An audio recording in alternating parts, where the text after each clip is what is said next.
الرحیم سورۃ السجدہ آیت نمبر 27۔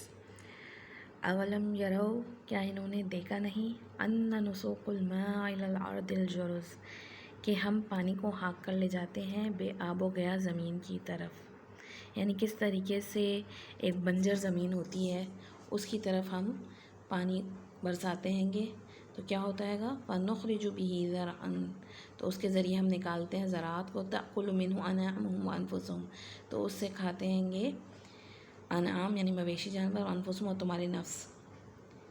افلا یبصرون، کیا پھر دیکھتے نہیں ہیں، کیا یہ لوگ دیکھتے نہیں ہیں؟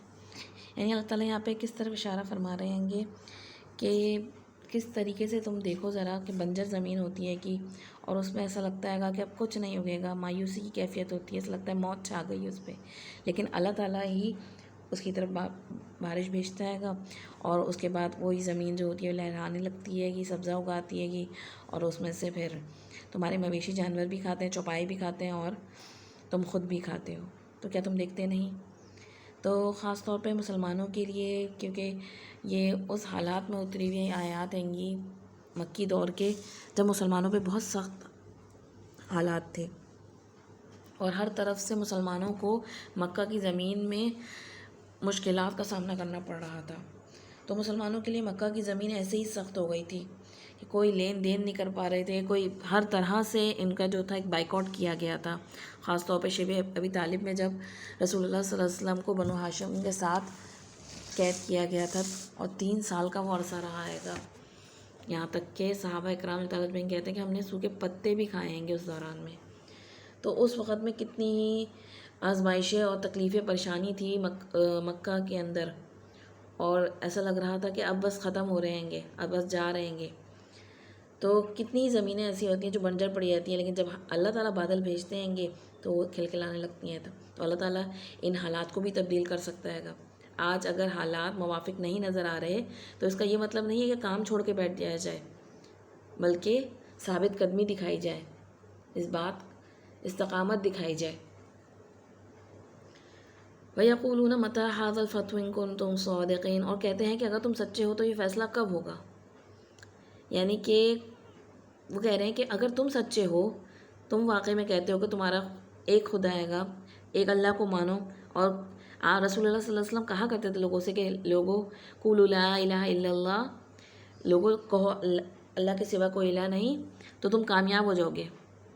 تو کہہ رہے تھے اگر تم واقعی میں کہتے ہو تو پھر کب ہوگا، کب ہوگی تم فتح کا معنی ایک کامیابی اور فتح بھی ہوتی ہے نا، فتح نصرت، تو تمہیں کامیابی کیوں نہیں حاصل ہو رہی؟ تم تو اتنے برے دن یہاں پہ جھیل رہے ہو۔ یا فتح سے مراد جو ہے فیصلہ کا بھی ہے کہ قیامت کا فیصلہ، کہ اگر تم واقعی میں کہتے ہو تو کب ہوگا یہ دن، کب آئے گا؟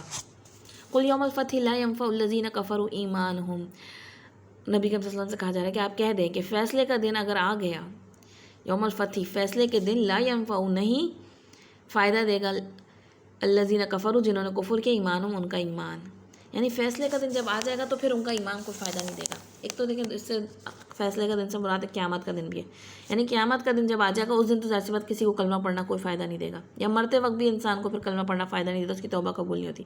اور فیصلے کے دن سے مراد یہاں پہ یوم بدر بھی کہا جا سکتا ہے یا پھر فتح مکہ۔ یوم بدر میں بھی ظاہر سی بات دیکھا گیا کہ کس طریقے سے ان کے جو جھٹلانے والے سردار قریش تھے کس طرح بدر کے کنویں میں مرے پڑے ہوئے تھے، اور فتح مکہ کے دن بھی کس طریقے سے اللہ تعالیٰ نے رسول اللہ صلی اللہ علیہ وسلم کی میت میں صحابہ اکرام کو فتح و نصرت دی۔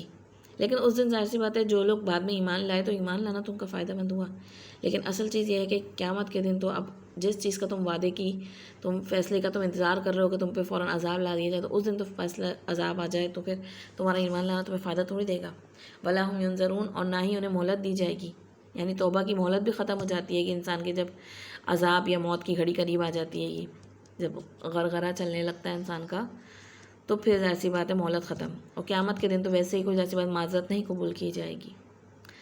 فَأَعْرِضْ عَنْهُمْ وَانتَظِرْ إِنَّهُمْ مُنتَظِرُونَ، تو آپ کیا کیجئے، ان سے کنارہ کشی اختیار کیجئے، اور وہ بھی انتظار کر رہے ہیں۔ فَأَعْرِضْ عَنْهُمْ، ان سے کنارہ کشی اختیار کیجئے، وَانتَظِرْ، اور انتظار کیجئے، إِنَّهُمْ مُنتَظِرُونَ، ہم بھی انتظار کر رہے ہیں، یعنی جب وقت آئے گا تب ان کے اوپر حملہ، ان کے اوپر عذاب کا کوڑا نازل کر دیا جائے گا۔ تو آج دیکھیں اگر سچے ہوں اور سچے ہونے کے لیے بھی انسانوں سے مانگا جائے کہ اپنی سچائی کو ثابت کرو. تو بعض وقت ضروری نہیں ہے کہ دنیا میں جو سچے کھرے لوگ ہیں وہ ہر وقت کامیاب ہی نظر آ رہے ہوں. بعض وقت وہ پستے ہوئے اور دبتے ہوئے نظر آ رہے ہوتے ہیں. لیکن ایسا نہیں کہ آج اگر وہ پس رہے ہیں اور آج وہ دب رہے ہیں تو ہمیشہ ہی ایسے ہی حالات رہیں گے. آپ کو سوچیں نا کتنے کٹھن حالات تھے، کتنی مشکل وقت تھا کہ جب شعبہ ابی طالب میں 3 سال بند رہے، پتے کھا رہے، بچے بلگ رہے، اور لوگ کہتے ہوں گے کہ کہاں ہے تمہارے ساتھ اللہ کی مدد، دکھاؤ تمہارے ساتھ اللہ کی مدد ہے تو تم تو پس رہے ہو، تم تو یہاں برے حالوں میں ہو. آپ صلی اللہ علیہ وسلم کو بہت بڑی وجہ کہتے ہیں کہ ان سب کا انتظار کریں. کب دراصل وہ لوگ بھی کیا کہتے تھے کہ ہمیں خود انتظار ہے ان کا کہ نبی کریم صلی اللہ علیہ وسلم کو وہ سمجھتے تھے کہ یہ سب سے زیادہ انہوں نے ہمارے درمیان میں آ کر ہم اچھے خاصے رہ رہے تھے اور انہوں نے پھوٹ ڈلوا دی ہمارے اپنے کنبے قبیلوں کے درمیان. تو وہ زمانے کی گردش کا انتظار کر رہے تھے کہ کب نبی کریم صلی اللہ علیہ وسلم نعوذ باللہ ان کو موت آئے اور یہ سب کچھ ختم ہو جائے. تو مدد ضرور آتی ہے کہ اللہ تعالیٰ کی. یہاں پہ کہا جا رہا ہے کرتے رہو تم جس کا انتظار کر رہے ہو. ہم بھی انتظار کر رہے ہیں کہ ایسے تم پر جب اللہ کا کوڑا عذاب آئے گا. اور مدد ضرور آتی ہے مگر صبر کے ساتھ آتی ہے گی. اس سے پہلے بھی کہا گیا تھا نا کہ اگر دین کے آئمہ بننا ہے گا، لیڈر بننا ہے گا تو کیا کرنا ہے؟ صبر اور یقین. وَعَلَمْ أَنَّ النَّصْرَ مَعَ الصَّبْرِ، یاد رکھو اللہ کی مدد جو ہے وہ صبر کے ساتھ ہے. ہم اپنے آپ کو دیکھیں، ہم تو چھوٹی سی چیز بھی ہماری مرضی کے خلاف ہو جائے، موسم ہماری مرضی کے خلاف ہو جاتا ہے گا، ذرا سا کھانا پینا ہماری مرضی کے خلاف ہو جاتا ہے گا تو ہم بیٹھ جاتے ہیں. لیکن آپ صحابہ کرام رضی اللہ عنہم کو دیکھیں کیسے کیسے کٹھن حالات سے انہیں گزارا گیا گا، کیسی کیسی سختیوں سے، کیسی کیسی تکالیف سے. تو قربانیوں کے بعد جا کر ان کو پھر بڑی بڑی فتوحات نصیب ہوئی ہیں گی. تو قربانی کے بغیر تو ظاہر سی بات ہے انسان دنیا میں بھی کوئی کچھ زیادہ اچیو نہیں کر سکتا. تو کہاں ہم سمجھتے ہیں کہ جنت جیسی ہائیسٹ ڈگری کی نعمت وہ ہم یوں ہی بیٹھے بیٹھے حاصل کر لیں گے. اور قیامت کے دن تو پھر ایمان لانا چاہے گا بھی تو انسان تو کوئی فائدہ نہیں دے گا نا. تو کتنی مشکل حالات ہوں، کتنی تکلیفیں پریشانیاں ہوں، کبھی مایوس نہیں ہونا چاہیے. ابراہیم علیہ السلام کو آگ سے کس نے نکالا، یوسف علیہ السلام کو جیل سے کس نے نکالا، یونس علیہ السلام کو مچھلی کے پیٹ سے. یعنی مشکلات تو سب آتی ہی ہیں. اور یہ یاد رکھنا چاہیے دنیا میں مشکلات سے انسان کو گھبرانا نہیں چاہیے. یہ جگہ ہی ہماری آزمائش کی، ٹیسٹ کی جگہ ہے گا.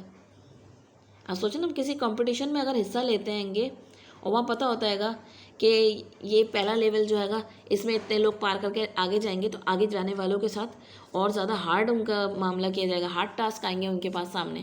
پھر اس سے بڑھ کے جو چند لوگ باہر نکل جائیں گے اس کمپٹیشن سے اور جو مزید آگے جائیں گے سیمی فائنلسٹ ہوں گے تو ان کے ساتھ اور بھی ہارڈ زیادہ اسٹینڈس ہوں گے. تو اور سب سے اوپر پہنچنے والے کے پاس ظاہر سی بات ہے. تو یہ بھی زندگی ہے گی، جتنے جتنے ظاہر سی بات درجات اوپر چڑھیں گے تو آزمائشیں بھی اتنی زیادہ سخت سخت آ جاتی ہیں گی. اور اللہ تعالیٰ جانتا ہے کہ اللہ نے کس کے لیے کیا آزمائش رکھی ہے گی. لیکن یاد رکھیں دنیا جو ہے گی وہ آرام کی جگہ نہیں ہے، کمفرٹ زون نہیں ہے، آزمائشوں کے لیے بھیجا گیا ہے یہاں پر. تو یہاں آزمائشیں آئیں تو بالبلا نہیں اٹھنا چاہیے بلکہ صبر اور استقامت اور یقین کے ساتھ اللہ کے راستے پہ جمے رہنا چاہیے. انشاءاللہ اللہ کی مدد جو ہے گی صبر والوں کے کو اللہ تعالیٰ ہی صبر والوں کو مدد بھیجتے ہیں گے. اور یہ وہ صورت ہے کہ جو نبی کریم صلی اللہ علیہ وسلم روزانہ رات کو پڑھ کے سوتے تھے. اور خاص طور پہ جمعے کی نماز، جمعے کے دن جو ہے فجر کی نماز کی پہلی رکعت میں پڑھتے تھے. تو اس کا میسج جو ہے نا وہ ہمیں کیا بتا رہا ہے گا کہ ایمان والے جو ہوتے ہیں وہ کیسے ہوتے ہیں گے، ان کی کیا کیفیت ہوتی ہے گی، ان کا کیسا یقین ہوتا ہے گا، ان کے اندر قربانی کرنے کا کتنا پوٹینشیل ہوتا ہے گا، اور اپنی ہر چیز قربان کر کے بھی اللہ کے راستے پہ ڈٹے رہتے ہیں گے. اور کوئی انہیں کتنے ہی کوسے کتنا ہی کچھ کہے کہ تمہارے ساتھ تو اللہ کی مدد نہیں آ رہی، لیکن انہیں یقین ہوتا ہے کہ نہیں، بے شک اللہ کی مدد صبر کرنے والوں کے ساتھ ہی ہوتی ہے گی. اگر ہم اللہ کے راستے پہ، صحیح راستے پہ، حق کے راستے پہ کھڑے ہیں گے تو انشاءاللہ تعالیٰ اللہ کی مدد ضرور آئے گی اور اللہ تعالیٰ فتح نصیب فرمائے گا. اور آخرت میں تو ظاہر سی بات ہے اللہ کے راستے پہ چلنے والوں کے لیے ہی کامیابی ہے. وآخر دعوانا الحمد للہ رب العالمین.